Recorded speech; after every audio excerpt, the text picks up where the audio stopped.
ఒక్కసారి కొమ్మూరి గోల్డ్ కి కాల్ చేయండి. తాకట్లో ఉన్న మీ బంగారాన్ని విడిపించి మార్కెట్ ప్రైస్ కి వాళ్ళు కొనుక్కుని మిగతా డబ్బులు మీకు ఇచ్చేస్తారు. నమస్తే, వెల్కమ్ టు మనం టీవీ. నేను యాంకర్ సిరి. ప్రస్తుతం మనతో పాటు ఉన్నారు ప్రముఖ ఫిజియోథెరపిస్ట్ భరత్ గారు. డాక్టర్ గారితో మాట్లాడుతాం. డాక్టర్ గారు నమస్తే. నమస్తే. డాక్టర్ గారు, ఇది జనరల్ టాపిక్ మాట్లాడదాం అనుకుంటున్నాము. ఈ రోజుల్లో చాలా చూస్తున్నాము, హాస్పిటల్ నేమ్స్ వద్దు కానీ వెల్ నోన్ హాస్పిటల్స్ ఏదో కిడ్నీ స్టోన్స్ ప్రాబ్లమ్ అని వస్తారు, లేకపోతే ఏదో సర్జరీస్ అని వస్తూ ఉంటారు వాళ్ళకున్న హెల్త్ ఇష్యూస్కి. అంతా వాళ్ళు చెకప్స్ చేయించుకుంటారు, అన్నీ అవుతాయి, సర్జరీ ప్లాన్ చేసుకుంటారు, సర్జరీకి అని వెళ్తారు, ప్రాణాలతో అయితే తిరిగి రావట్లేదు. ఇంకొంతమంది సర్జరీల కోసం వెళ్ళి వచ్చినాక వాళ్ళ లైఫ్ బిఫోర్లా ఉండట్లేదు. ఇప్పుడు వైద్యో నారాయణో హరి అని అంటారు, అంటే డాక్టర్ దేవుడితో సమానం. కానీ ఈ రోజుల్లో ఎంతమంది డాక్టర్లు అది నమ్మి పనిచేస్తున్నారు?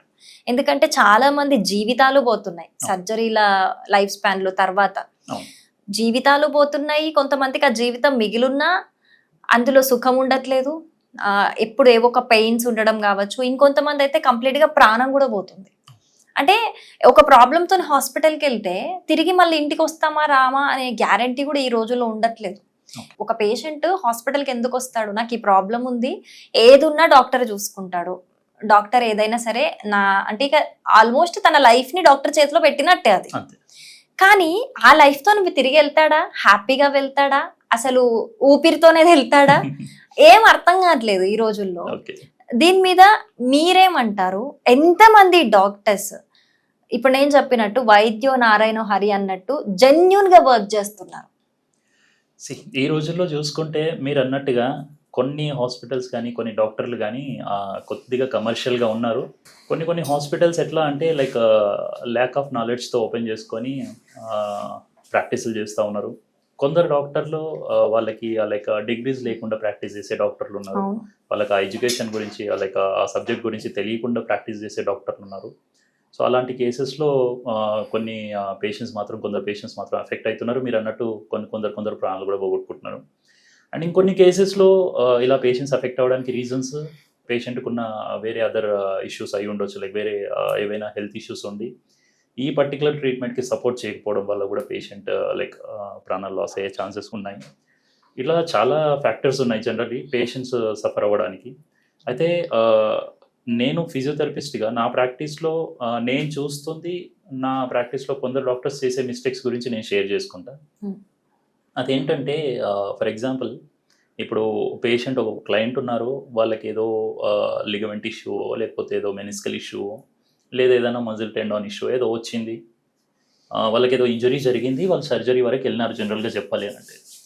సో సర్జరీ తర్వాత ఒక పర్టికులర్ డాక్టర్ ఎవరైనా కానీ ఆ కేసుని తీసుకొని సర్జరీ చేసి పంపించేస్తున్నారు అని అంటే అయిపోదు అక్కడికి. సో దాని తర్వాత ఆ పేషెంట్ మళ్ళీ కంప్లీట్గా వాళ్ళ నార్మల్ యాక్టివిటీస్ చేసుకోవాలి, వాళ్ళ డైలీ నార్మల్ లైఫ్ని లీడ్ చేయాలి. ఇవన్నీ వాళ్ళకి ఎడ్యుకేట్ చేసి పంపించడం చాలా ఇంపార్టెంట్ జనరల్. అయితే కొందరు డాక్టర్లు పర్టికులర్గా ఏం చేస్తున్నారంటే సర్జరీ చేసేస్తున్నారు, అయిపోయిన తర్వాత ఒక 1-2 days ఉంచుకొని డిశ్చార్జ్ చేసి పంపించేస్తున్నారు. వాళ్ళకి తర్వాత వాళ్ళు ఎలా కేర్ తీసుకోవాలి, తర్వాత లైఫ్ని ఎలా హ్యాండిల్ చేయాలనేది వాళ్ళకి క్లియర్ ఎక్స్ప్లెనేషన్ కానీ ఏమీ ఎడ్యుకేషన్ ఇవ్వట్లేదు. సో దానివల్ల చాలామంది తెలియని పేషెంట్స్ ఏం చేస్తున్నారంటే ఎఫెక్ట్ అయ్యి లైక్ వాళ్ళ మిగతా లైఫ్ స్పాయిల్ అయ్యేలాగా తయారవుతూ ఉంది. అది ఎలా అని అంటే నేను ఒక ఎగ్జాంపుల్ ఇస్తాను. నాకు ఓ పేషెంట్ ఉండే, అయితే ఆ పేషెంట్కి లైక్ ఏసీఎల్ ఇంజురీ జరిగింది. ఇంజురీ తర్వాత సర్జరీకి వెళ్ళినారు పేషెంట్, సర్జరీ చేయించుకున్నారు హ్యాపీగా, సర్జరీ మంచిగా జరిగింది. బట్ ఇక్కడ సర్జరీ జరిగిన తర్వాత పేషెంట్కి ఫిజియోథెరపీ సజెస్ట్ చేయలే డాక్టర్. అయితే ఆ పేషెంట్కి తెలియదు పాపం ఫిజియోథెరపీ, సర్జరీ తర్వాత ఫిజియోథెరపీ చేయించుకోవాలని తెలియదు. సో ఈ పేషెంట్స్ ఏమనుకుంటారు, నాకేదో ఇంజరీ జరిగింది, నేను సర్జరీ చేయించుకుంటే అది సెట్ అయిపోతుంది, మళ్ళీ నేను నార్మల్ లైఫ్ లీడ్ చేయొచ్చు అని అనుకుంటారు. కానీ దాని తర్వాత అలా ఉండదు, సర్జరీ తర్వాత అలా ఉండదు. పేషెంట్ కనీసం కాలు కింద పెట్టే పొజిషన్ కూడా ఉండదు. అయితే ఇలాంటి పేషెంట్స్కి ఎడ్యుకేట్ చేయడం చాలా ఇంపార్టెంట్ ఈ రోజుల్లో. తెలియని పేషెంట్స్ ఏం చేస్తున్నారు అని అంటే వాళ్ళు సరే రీసెంట్గా సర్జరీ అయింది కదా, ఏదో కుట్లు పచ్చిగున్నాయి అందుకే కాలు పెట్టి నీకు వస్తలేదు అని వాళ్ళు ఆలోచించుకుంటూ ఉంటారు. అట్లా రోజులు గడుస్తూ ఉంటాయి, బట్ మూమెంట్ మాత్రం రాదు, కాలు పైకి ముడుచుకోవడానికి రాదు, లెగ్ ప్రాపర్ స్ట్రెంగ్త్ ఉండదు, నిలబడడానికి రాదు, నడవడానికి రాదు, ఏం చేయడానికి రాదు.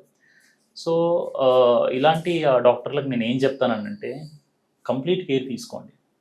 మీరు సర్జరీ చేసి లైక్ పంపించగానే సరిపోదు, సర్జరీ తర్వాత ప్రోటోకాల్ ఏముంటుంది పేషెంట్కి క్లియర్గా ఎక్స్ప్లెయిన్ చేయండి, కూర్చోబెట్టి పేషెంట్ని ఎడ్యుకేట్ చేయండి. అప్పుడు పేషెంట్ తర్వాత లైఫ్ని హ్యాపీగా లీడ్ చేయడానికి అవకాశం ఉంటుంది. మీ బిజీ షెడ్యూల్ వల్ల మీరు పేషెంట్కి ప్రాపర్ నాలెడ్జ్ ఇవ్వకపోవడం వల్ల పేషెంట్ వాళ్ళ లైఫ్ని కొలాప్స్ చేసుకుంటున్నారు, వాళ్ళ లైఫ్ని లాస్ చేసుకుంటున్నారు. ఇలాంటి సర్జరీ వరకు వచ్చినారు అని అంటే అందరు పేషెంట్స్ ఒక లెక్క ఉంటారండి. కొందరు ఫైనాన్షియల్గా మంచిగా ఉంటారు, కొందరు అప్పు చేసి మరి సర్జరీలు చేసుకుంటారు. మీరు అన్నట్టు కొందరు ఆస్తులు అమ్ముకొని కూడా సర్జరీ చేయించుకుంటారు. ఆస్తులు అమ్ముకొని సర్జరీ చేయించుకున్న తర్వాత కూడా వాళ్ళ లైఫ్ నార్మల్గా లేదు అని అంటే ఇంకేం యూజ్ అసలు? వాడు ఎప్పుడు పని చేసుకోవాలి, వాడు ఎప్పుడు వాడి ఫ్యామిలీని పోషించుకోవాలి, వాడు ఎప్పుడు చేసిన అప్పుని ఎప్పుడు క్లియర్ చేసుకోవాలి.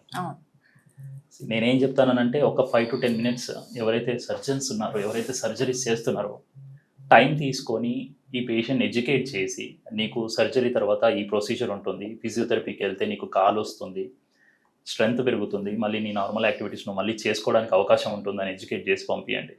ఇవన్నీ మీరు చెప్పేంత టైం లేకపోతే మీ సర్జరీ తర్వాత ఫిజియోథెరపిస్ట్ని కన్సల్ట్ అవ్వండి అని చెప్పి పంపించండి. ఆ తర్వాత ఫిజియోథెరపిస్ట్ అన్ని ఎక్స్ప్లెయిన్ చేస్తారు కూర్చోబెట్టి, నీకు ఏం చేయాలి, ఏమేం ప్రొసీజర్ ఉంటుంది, నువ్వు ఎప్పుడు మళ్ళీ నార్మల్గా నడవగలుగుతావు, నీ నార్మల్ పనులన్నీ ఎప్పుడు చేసుకోగలుగుతావు అనేది ఫిజియోథెరపీ డాక్టరే ఎక్స్ప్లెయిన్ చేస్తారు. ఈ టైం కనీసం ఈ టైం అని ఏమని చెప్పేసి నేను అనుకుంటాను. Okay, right. మంచి, అంటే మీ తరపు నుంచి అయితే మంచి ఎక్స్పీరియన్స్. అందరూ బిజీగా ఉంటారు. ఇప్పుడు వాళ్ళ ప్రొఫెషన్లో ప్రతి ఒక్కరు బిజీగా ఉంటారు, కాదని నేను అనను. కాకపోతే ఆ పేషెంట్ మీద కొంత డబ్బు తీసుకుంటున్నప్పుడు ఆ పేషెంట్కి కంప్లీట్గా న్యాయం చేయమని నేను అడుగుతాను అంతే. ఓకే, అంటే ప్రతి ఒక్కరు కూడా అంటే కమర్షియల్ గా వర్క్ చేస్తారు, ఎవరు ఫ్రీగా వైద్యం చేయట్లేదు, అందరూ కూడా కాదు, అందరు కమర్షియల్ గా ఉన్నారు, కొంతమంది కంప్లీట్ కమర్షియల్ గా ఉన్నారు. అదైతే వాస్తవం. Right. Thank you so much doctor గారు, మీ ఎక్స్పీరియన్స్ షేర్ చేసుకున్నారు. Thank you so much.